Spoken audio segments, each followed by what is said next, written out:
Hi, I'm Michelle, and today I'm going to show you how to use the bench seat and the standing harness on your toy caboose.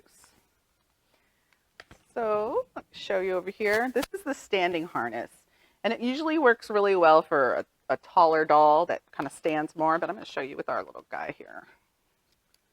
So you just hook that up, and they'll stand here on the little bench.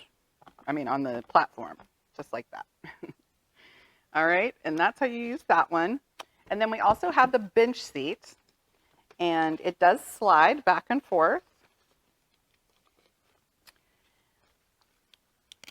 So for this one, you'll sit the doll down